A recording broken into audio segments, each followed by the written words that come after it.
Hi, welcome to my show where I get to interview really amazing people who are talented and are doing great work in the world. And today I have with me Heather Ray. Hey, Heather. Hi. So, Heather is going to be at the writing and spiritual retreat that we're having in October at Columbia Retreat Center, October 5th to the 7th. And she is going to be having a class on, or a workshop on meditation. Um, I met Heather through a friend who spoke a great deal of great things about you. And one of the things, to be honest, that impressed me is that your meditation practice is being studied at Wayne State University. So I want you to tell us a little bit about yourself and then tell us how did that come to be? Because I'm a graduate of Wayne State. So, as you know, and aside from that, I mean, that's really, impressing. Yes, I am super excited about that. Well, yes, I have a studio in downtown Ferndale called Little Lotus Wellness Studio. So that's my private practice where I teach meditation, I teach massage, energy healing, I teach wellness workshops, women empowerment workshops. And I got invited into this study because I was going down to the Medical Research Center down at Wayne State and teaching the research team about meditation and yoga. So working with them for about 6 months, they decided to invite me to be a part of this grant research program, working with mood disorder patients and meditation. So it's a 10-week study, and I get to work with these patients one-on-one, and they're testing meditation against another method with a gentleman called Wim Hof. So they're testing the Wim Hof method and then meditation with these patients as alternative treatments. So I'm super excited to be a part of that. It's really exciting. Well, I love that because we've discussed this before that I really believe, and I think probably you do too, that this is becoming a more natural language in our society.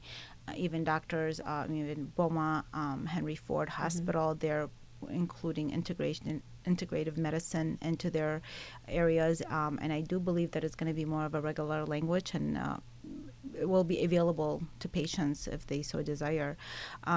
But what I like about this too is so I don't know if you've heard of the programs that they even had for children. If the after. Well, actually, instead of being suspended, they were doing where children go to a meditation class instead. Mm-hmm. And I thought, wow, because really sometimes there is a lot going on in our society. There's a lot of sometimes pressure and stress, and it's a lot on the kids themselves. And what a way for them to look within and connect and find that balance. So do you feel like what is your ideas about children practicing meditation at an early age, or even that it being incorporated into schools? I absolutely love it. I do occasionally go to schools and I work with the little ones, and I do teach them meditation and yoga, so as early as third grade. And I think it is so important to learn to give them those tools where they can recognize their feelings, they can process. And there is that research that's being done where they're sending kids to meditation instead of detention. Mm. And they're just showing great results, from all levels of school all the way up through high school. So I think it would be so amazing to encourage and incorporate parents to bring that practice into the home. I have friends that have young kids, and when they get upset, they go and have quiet time. They're sent to go sit and meditate and just sit and be still. And they have great success with that. And I think it's something that can really have a really positive impact on kids. So, Well, and this is why I was excited that you were going to be doing a workshop for the spiritual and writing retreat. I feel that meditation, well, actually, spirituality, in a sense, with regards to creativity, it's everything is combined together. And you know, today there was this sad news about Anthony Bourdain mm-hmm. having taken his life. And somebody who recently wrote about him said that one of the things that seemed like it was missing in his life, I mean, he literally said it, that he felt that there was no balance. Yeah. There was no, and I thought, wow, so the importance, so in my studies, in my 4 years in shamanic school, that was what it was all about. It's not neglecting any aspect of ourselves, whether it's the physical, the emotional, the spiritual, or the mental. So it was very important for us to go around all aspects of ourselves and to pay tribute and attention and honor each area of our lives. And meditation, that's what it helps do. And whatever you are trying to do to succeed, and it could be the creative in a creative sense or a business sense, but when you have that balance, how much more rewarding, because then you can find the one thing that a lot of people, even very successful people, do not find. So if you could share what you plan to do at the workshop, because I know I told you catered this, you had it tailored to the retreat, because again, I'm as the vice president of Detroit Working Writers, as ambassador of the Authors Guild of America, I work with a lot of writers. I love writers. I think that there's and writing, not just because on a professional level or a personal level, because I feel like people can heal through writing their own, just if you're just journaling. It doesn't even have to be for publication. But I also feel that writing can help others as well, your own writing. So you you tailored this workshop, and I would like you to discuss that a little bit about what you plan to do with the attendees when they come to your workshop. Yes. I put together this workshop that I thought would work great for this retreat. So working with meditation as well as writing for healing, because meditation has saved me on a lot of levels when I was pretty disconnected to my body and myself. So I found a lot of healing through that process, as well as through writing. So writing is a great expression for me. And so with what I want to present at the retreat is meditation on how to use it as not only a practice, but a creative tool. So whether or not you want to bring it into your daily life to work on things such as presence and stress reduction and healing and finding a bit of that cohesion and even connection to source and your divine and your more spiritual self, but also to use it as a tool to increase productivity and creativity. So we'll be exploring a few different things on the basics of meditation. We'll practice a little bit, and then working to bring about full self-awareness and a sharpened sense of focus. So we'll work to get some deeper insight into the possibilities for creativity and productivity. You do this also already in your studio, do you not? I have some pictures here. I do, yes. I love this picture. I want to be there right now. Oh, yeah. I love my studio. It's a lovely little space. So it's nice and intimate, not intimidating at all. So people, And give us an idea of what is going on here. I mean, what kind of class are you setting up for? Here is an introduction to meditation workshop.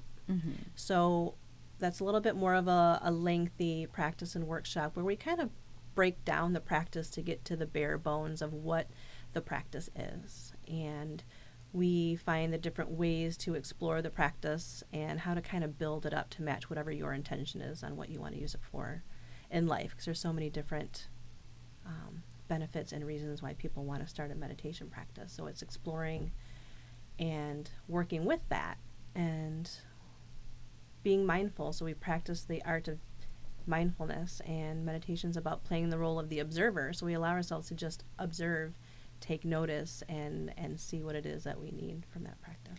Now, I noticed so there's paper that you have. Is this can people participant afterwards, do they get a chance to write anything or their thoughts? They do. So okay. In addition to this workshop, I do a weekly community meditation class called Musings and Meditations. Okay. So there, we usually do about 20 or so minutes of guided meditation. I set a theme for the week, and I walk them through that process, and then we kind of taper off into silent meditation so that you can use it for whatever it is that you need for it for that day.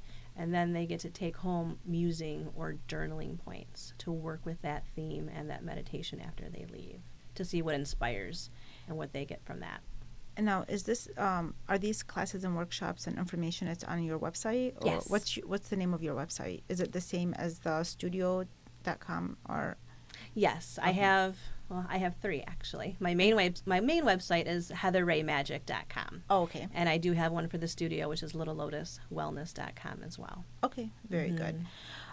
So, and then I saw something interesting that I've never done one-on-one meditation or worked with somebody. I go to different practitioners for things, but I've never done this. So it's one of the pictures that you sent me.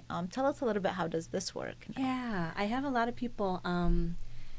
So for some, like myself, I love that collective energy in a group meditation, but not everybody resonates with that type of environment. So I do offer them the option of coming in for one-on-one meditation sessions and classes. So depending on whatever it is that their intention is, whether or not they want to work on just the basics of the practice and how to incorporate it into their life, or they might want to work on stress reduction, anxiety, some kind of healing. So we'll work together with that. Okay, so in this kind of case, is it like a guided meditation type of thing, or not necessarily? Or does it depend, because each person, depending on what they're looking for? Yeah, it usually depends. So there is oftentimes some guidance in there, because oftentimes that's what they're looking for. They're looking for that guidance on what they should be focusing on, thinking about, shifting their energy in certain ways. So I help to kind of guide them in that beginning process, and then give them tools that they can take with them to use it at home in their own practice. Yes. Yeah. And so what other ways? I mean, I've visited your website. There's quite a bit of interesting stuff that you do that I was interested in. I'm going to have you come back, because I just, I wrote a book.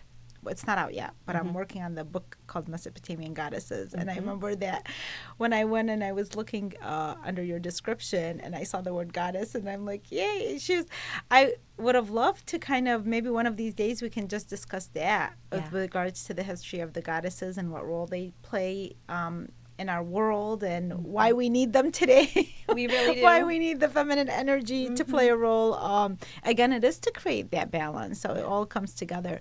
But I want you to touch upon that, because it is on your website. I forgot how it was described, but it was described very beautifully. And I'm sure you can do a better job expanding on it. So, yeah. Well, thank you. Yeah, I have this resource website and podcast called Modern Goddess Living that kind of sprouted out from the practices that I do with my clients. So working with people with meditation, it shifted into almost goddess coaching and women empowerment, and working with different vibrational elements and energies for manifestation. So Modern Goddess Living is about kind of stepping into your power and connecting with that divine feminine energy. So I have monthly, they're called goddess sessions, where we kind of gather in sacred circle. And whether or not, like this month, we're celebrating the summer solstice, we reconnect with nature, finding out how we work with the moon cycles and working with different goddess archetypes and what they represent and what we can do to work with those archetypes and what they represent to bring that about in ourselves, what we want to find some kind of shift or healing with. So, well, I'm curious now that you said that, because, I think we might have discussed this before, but anyway, you look younger than your age, but you're still, you're young for this wisdom, which is great. But how did you come about these teachings, and why do you find them important? How did you decide to start teaching or coaching in this area? I think, I'll be 42 this year, and that's still young. But anyway, it's young for this kind of wisdom. Right, I think I've been in a really active seeking phase the past few years. My first career was great, but it wasn't feeding my soul in certain ways, and I was not leading a healthy lifestyle. I was, very detached from myself, my emotions, from situations in my past and different things. So that led me to my first yoga class many years ago. And I just felt for that first time on being able, I call meditation coming home to yourself. I was just really able to open myself up and start to reconnect with that and start to heal on certain levels. So I decided that what I wasn't doing wasn't my life's blood. I decided to, take a couple demotions. I went back to school. I started with massage therapy. I wanted to work one-on-one with people to just start healing. And that kind of grew very organically into what I do today. I'm about 7 or 8 years now into my new career. So, and everything just starts to evolve. I go down one path and it leads to something else. And I'm constantly trying to absorb all this knowledge and wisdom and history. So I find in working with that goddess energy, it's almost like listening to little whispers or echoes of things that are from a long time ago that I'm just starting to remember. Mm-hmm. And so it's really important for me to explore that. And there's a calling that I find from many other women that are hearing that call and those little echoes and whispers. So I'm really fortunate to be able to have a space where I can offer us to gather and talk and share and explore that. And now that's something also, like, if people to learn more about it, they can just visit your website? Yes. Okay. Mm-hmm. I'm having... So, well, how about with regards to, meditation for me, I first was introduced to it in my early 20s through an Indian man who was just talking about it, and he just, he was actually a customer at a video store, but it was what I was seeking. What I really liked about what you said was that your soul was searching. You needed to feed the soul, and this is an area that a lot of times people neglect, the soul part. We're physically, we make sure that we're physically fit. We go to school to get the certain education. Emotionally, we try to respond to our cravings, something we want, somebody we love, we want to go after them. But the soul, it's more than just going to church on a Sunday. It's more than it's what is the way to do it on a regular basis, to be connected, and meditation is one of these ways. So when I was introduced to it, I did find that I was connecting to something that I can communicate with directly, to understand what my soul is searching for, to connect with a higher being, and so I can feel fulfilled and not wait until I'm in a certain building or when I'm sitting with a certain person. You start finding it within. And so once you understand that, it creates an independence, and then and you feel a power, and that kind of connection is really there. The power to that is not destructive. It's really a loving, because that energy, there's so much love in that energy. Where I found it helpful, so when I got married, after I had kids, it felt like once I learned meditation, so I set a schedule for myself. In the morning, I would do a certain meditation before I go to work.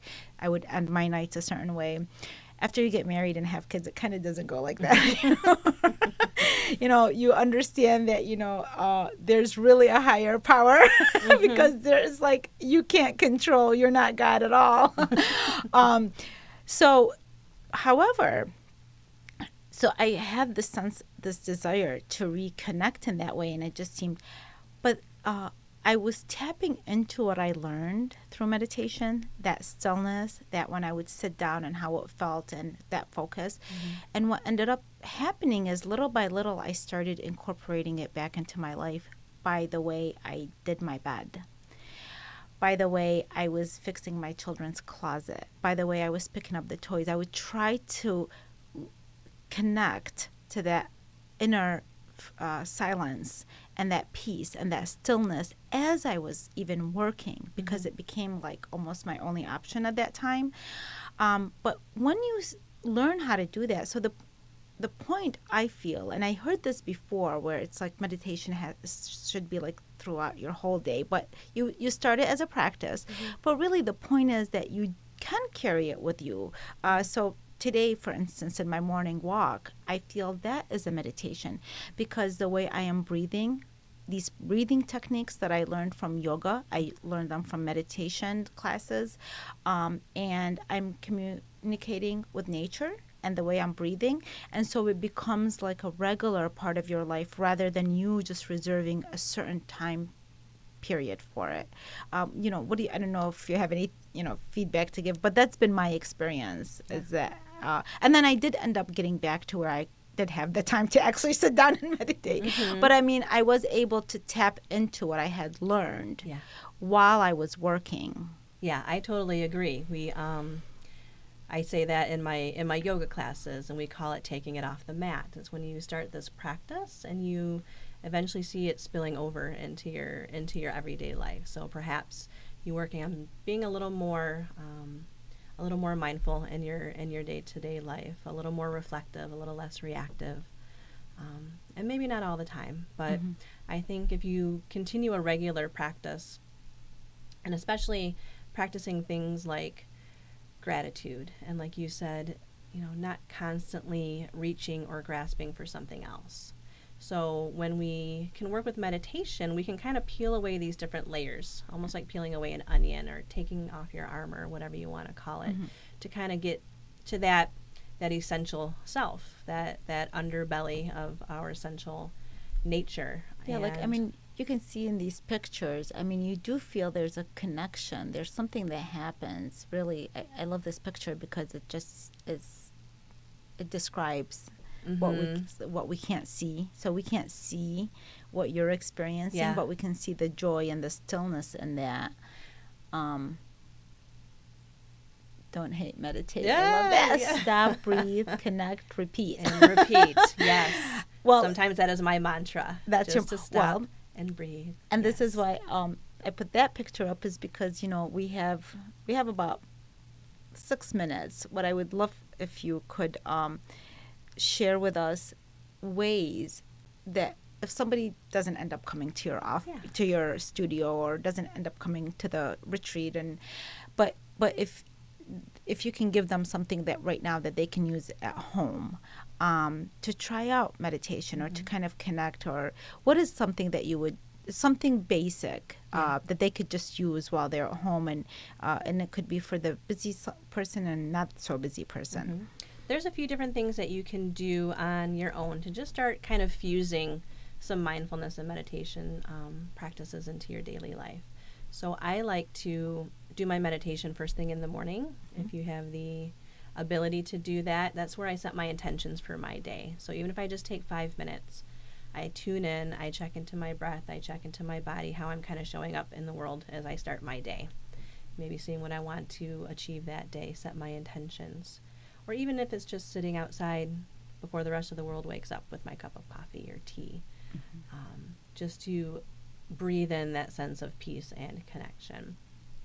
You can just meditate on your breath for 5 minutes a day. Okay. Sometimes before people go to bed at night, they have problems turning it off, that chitta or monkey brain mind chatter. So doing a meditation before you go to bed at night, maybe doing a gratitude meditation for everything that you were grateful for that day.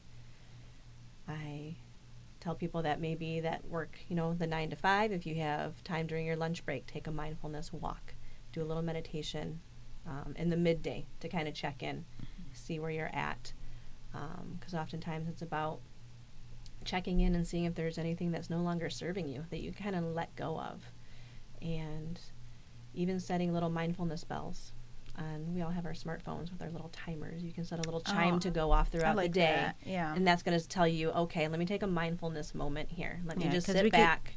We get carried away throughout the day. Yeah. Yeah, we're way too busy in our society these days. And, our society thrives on being busy and not really being present. We multitask way too much.